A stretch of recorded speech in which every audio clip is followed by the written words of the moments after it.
Hi, this is Robin Burrill with Signature Home Services, and we are in the beautiful Feizy Showroom with Michael Bauer and also Amy Mintz, who has her company, Interior and Textile Solutions. Michael, why don't you introduce yourself, tell us what you do with Feizy, and tell us about the company. Yeah, so thank you. First of all, we're so excited that we're doing this here at our Dallas Showroom for Feizy Rugs. I am Michael Bauer. I am Director of Trade Relations for Feizy Rugs, and we are this year 50 years old. Mr. Feizy started in 1973 in the trunk of his car, and fast forward to 2023, we are 50 years old, going strong, and we are really happy to be in this industry.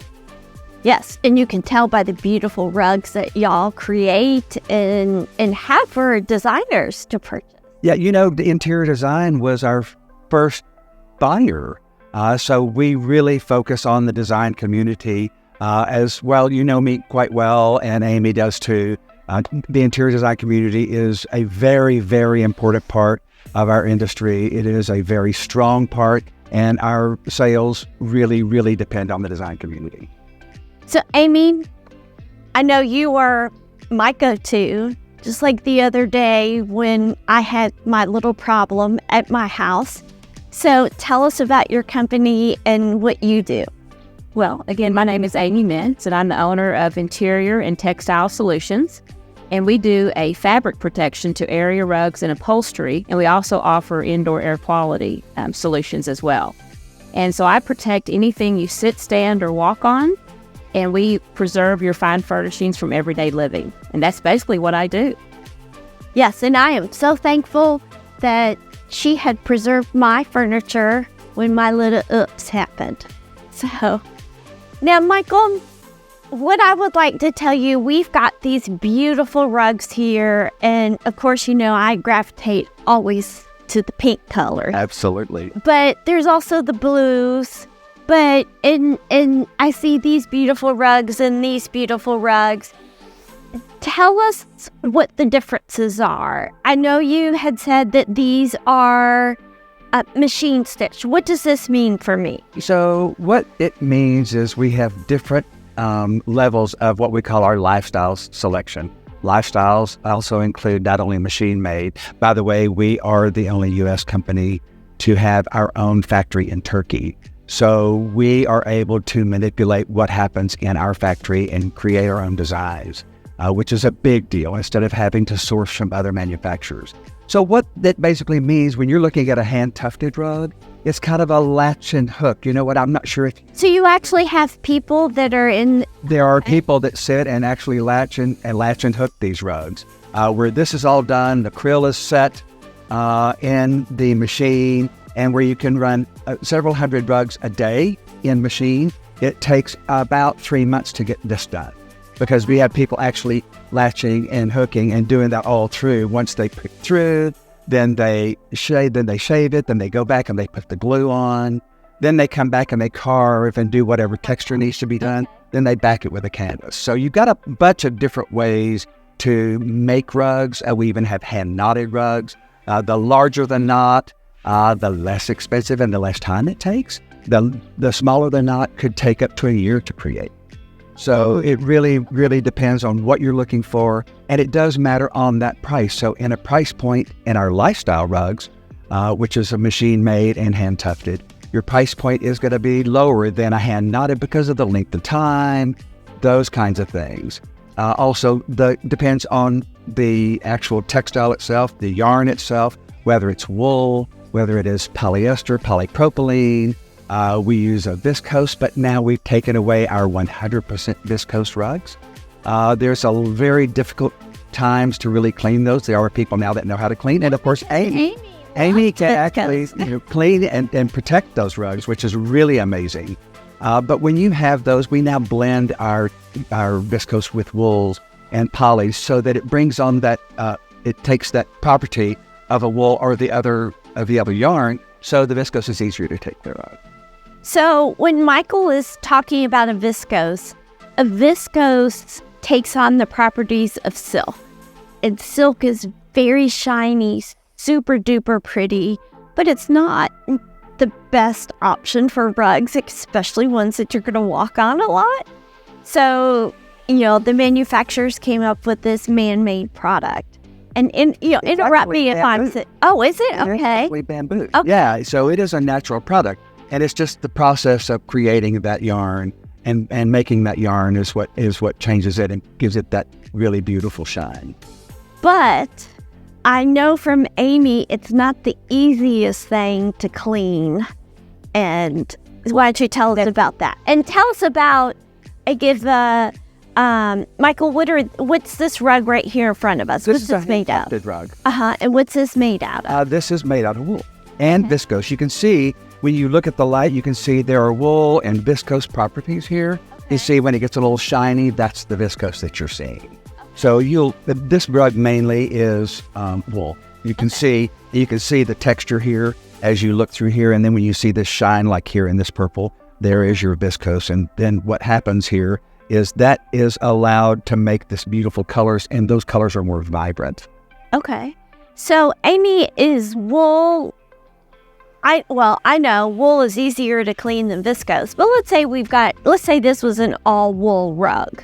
Well, wool is by far the most superior fiber on the market. Absolutely. There is nothing better than wool. That's an investment piece that's going to last a lifetime. That's wool and silk, natural fibers. They're the investment pieces that you pass down generation to generation. When you talk about viscose or tinsel or some of those others, those are wood and pulp byproducts, cellulose product. And it goes through a huge chemical process to turn it into a paper. So think of tissue, think of paper towels, think of paper basically. But it's beautiful and it's very silky and shiny.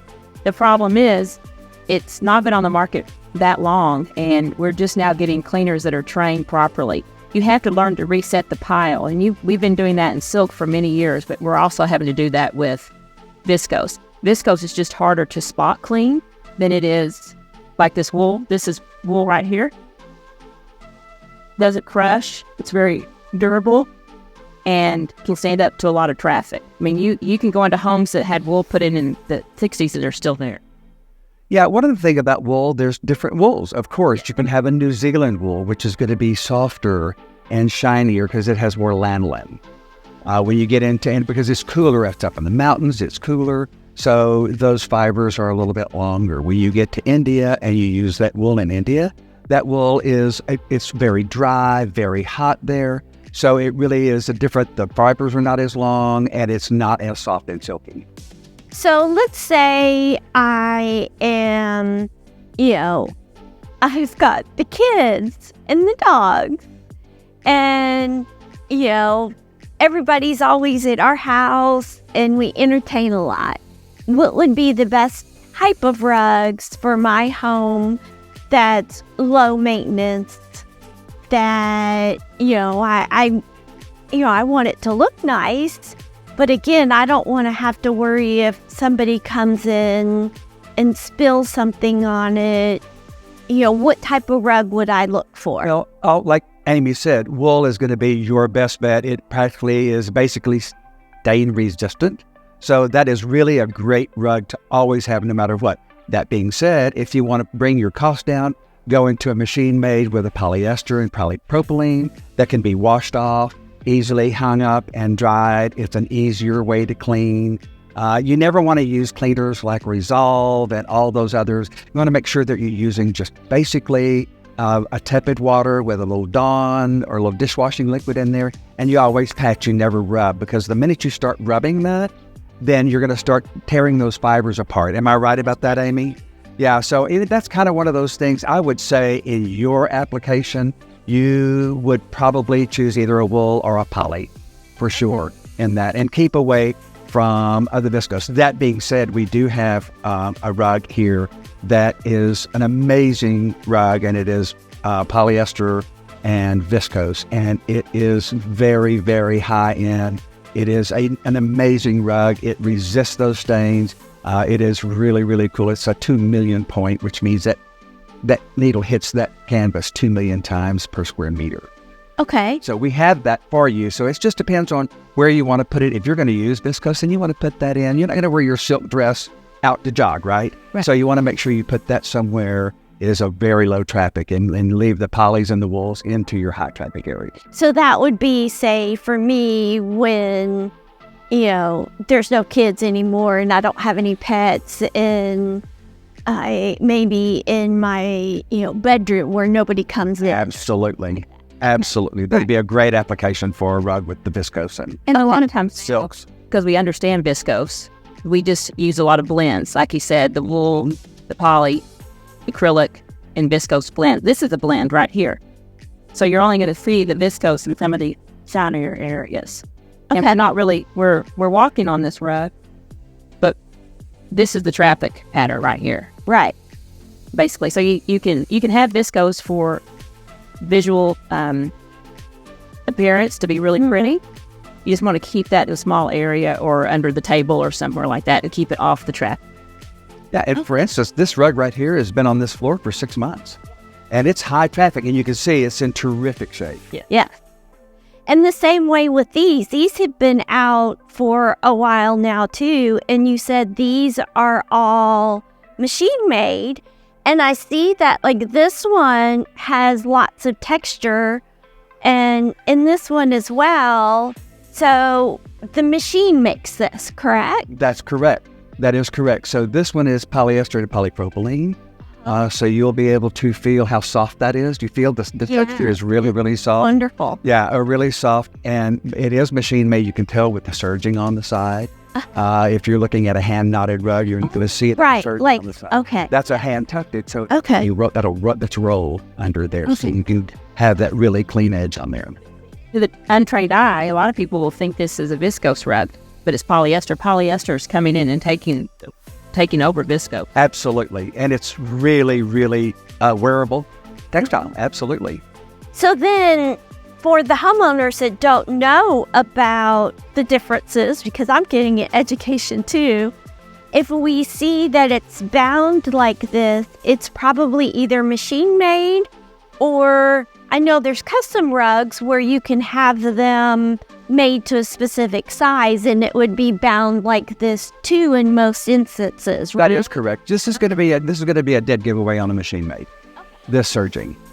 So, and if you take a rug, like any of these rugs, you could take this rug right here, and if it's this rug being machine made, if you want a round, we can take a larger rug, cut a round, and we do that in-house, actually. So we have someone that has been with our company 40 years, been doing this for 40 years, and he knows how to do everything. It's all hand serged. He'll cut it out, hand serge it, take all the leftover, and make you a runner or make you something small to utilize what's left over of that rug.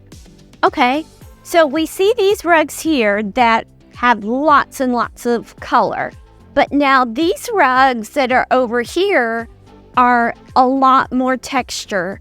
Very muted, for those people who like, the very calm, neutral tones.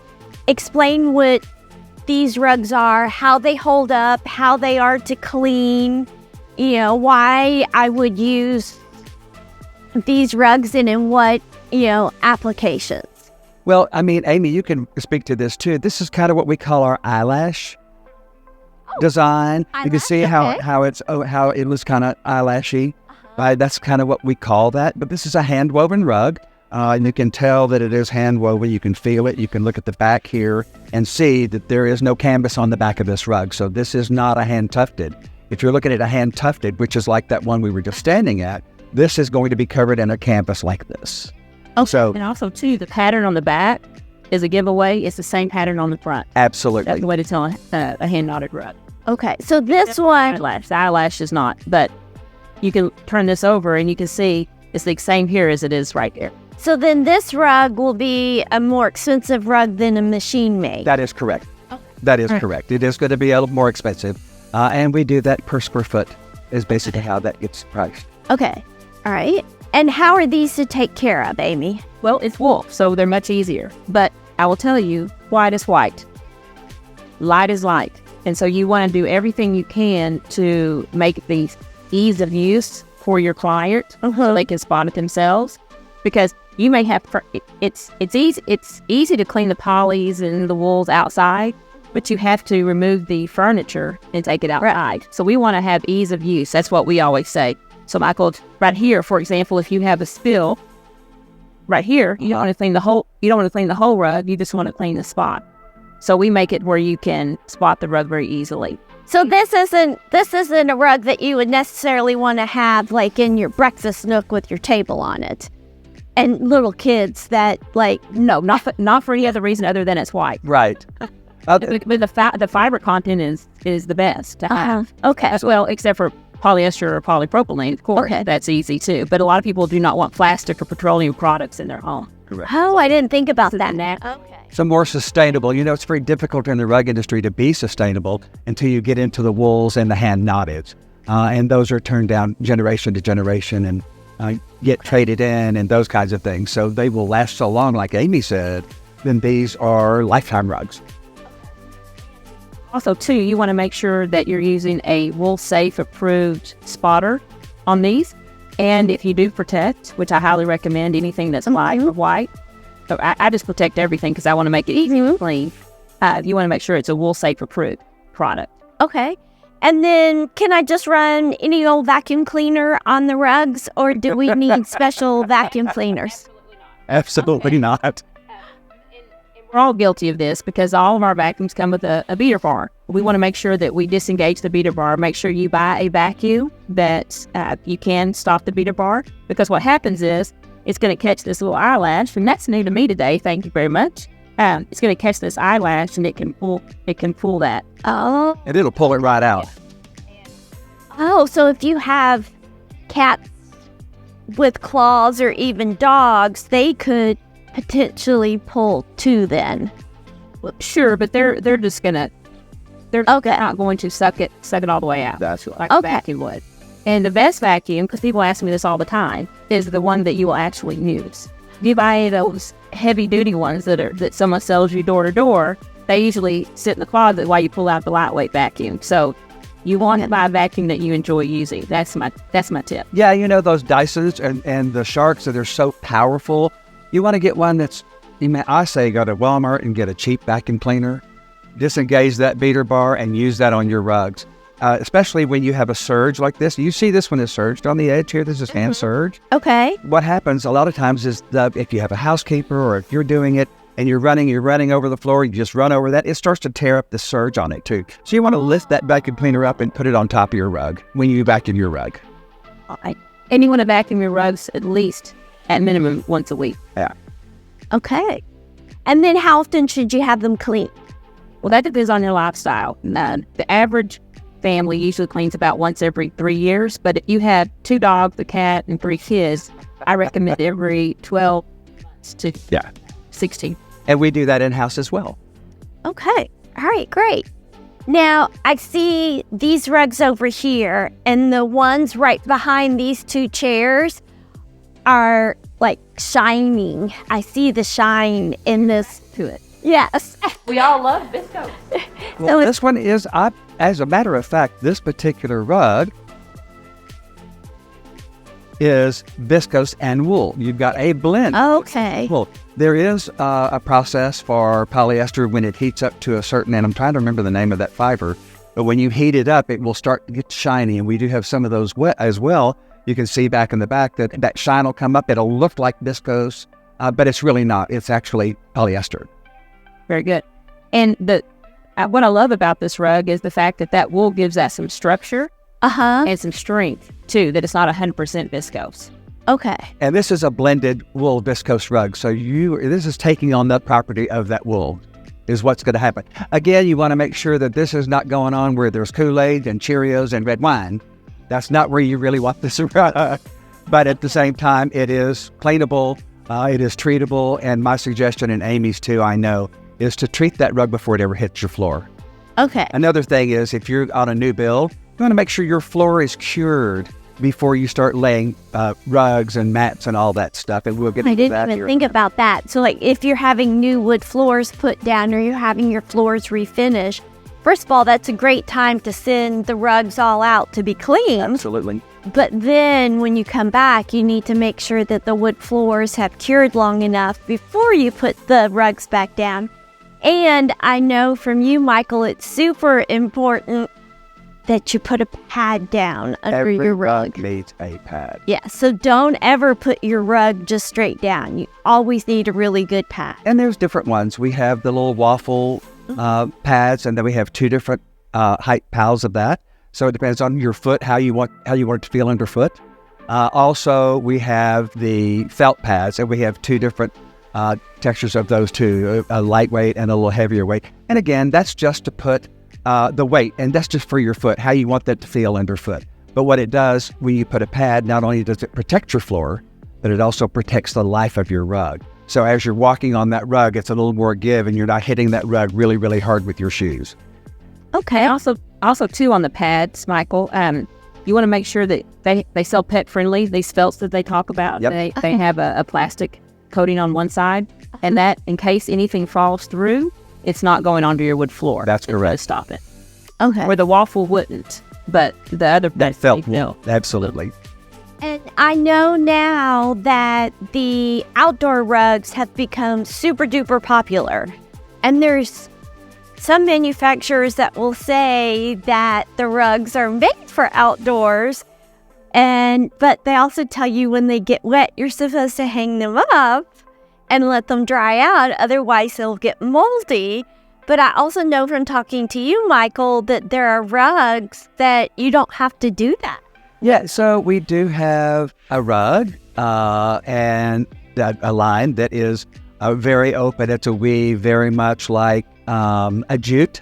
It looks like a jute or a seagrass, but it's open weave. One of the things, and that is, we call ours easy care, actually. So we're not going to tell you this is great for outdoor, because let me also say, any rug and any textile is going to fade in the sun. I don't care if it's sunbrella fabric. I don't care what it is going to fade in the sun. So we want to make sure that when you're putting a rug outside, that you put it under coverage. You put it under a pergola, or you put it under in a covered area. Also, there is a little pad, rug pad at Home Depot, and it's little tiny balls, and that is great to put under that rug for outdoor, because it lifts that up and allows that water to drain. But if you take a rug, a poly rug, a polyester, polypropylene, and you wash it and you clean it, no matter what, you're going to have to hang that rug up. So you want to make sure it's not so heavy that you can actually lift it while it's wet and get it hung to dry, or it will mold. Okay. Great advice. Or dry it in the sun. Yep. And then turn it over and dry the other side before you lay it. Oh, okay. You just have to have people that are strong enough to move it with you. That's right. Yeah, that's exactly right. Propylene, they're plastic and plastic scratches. So you want to make sure that you, even though it's outside, you either take your leaf blower or your air compressor or a vacuum and blow off that dry soil, because that dry soil scratches those, and that's what causes dinginess and abrasion on those rugs. Oh, I didn't know that. We also have PET, which is recycled water bottles, right? So a PET is not a stain-resistant property. If it's an oil-based stain, you're going to stain that PET. So if it's a water-based and it's something water-based and you can clean it. But if it's an oil-based, it's going to stain that PET. But PET is super, it's sustainable, the hole's all recycled. But you have to know that those are the properties and issues with those as well. And we're protecting a lot about outdoor rugs for the oily and the food. Okay, suntan lotion. Yeah. Absolutely. Because suntan lotion has lots of minerals. Correct. Okay, all right. What else is there to tell, our listeners and watchers that I haven't asked, or that we should know about rugs and care and cleaning and... Well, I'm going to say a little bit, and then I want you to finish up, if you would, Amy. One of the things that we have here at Feizy is a sample program, a free sample program. They're 18 by 18s. We also have racks that are available for purchase, but these 18 by 18s are free of charge to all the interior design community. And what I'd like to add to that is the fact that you get to know your designer, and your designer has relationships with their rug retailers. That way they're sourcing the best rug for your home environment and being truthful about how that's going to be used. and listening to the aftercare maintenance of the retailer on how to care for that, and knowing that you're going to a reliable, honest retailer to talk about the performance of those area rugs. It's all about relationships. Right, because I know many times I've walked into a showroom and I've seen a rug that is $800, and I've seen another rug that could be $4,000, and I think, oh, well, why would I want to spend that much money on a rug? But now you've so clearly, educated me on what I would want. And, I know I've got the dogs and the grandkids now, and I'm not so sure I would spend thousands of dollars on a rug knowing what they could do to it. Absolutely. So I would probably get, I think you said, a more consumer-friendly rug that, if it did become, damaged in some way, that I wouldn't get so upset. And then when they're all grown and I no longer have any dogs, that I could get those heirloom pieces. Absolutely. And then you don't have to worry, and you don't have that anxiety of getting rid of a very, very expensive rug. It is, it's basically, you can say, okay, now it's time for a new rug. And you don't feel so bad about it when you're making that change. Oh, I know many people that buy a rug and they change the room around the rug. Absolutely. Because they want to keep the rug, because it's an investment piece. Right. Yeah, I've known people that have bought the rug and then designed around it. So, yes, because they see it and they love it so much. Well, I really appreciate y'all being here with me today, and Michael letting us use your showroom. This has been so educational, and I hope that y'all have found it as educational as I have, and especially about the eyelashes. I love that. So thank you very much for watching today, and keep watching because there'll be more videos coming as well. Thank you.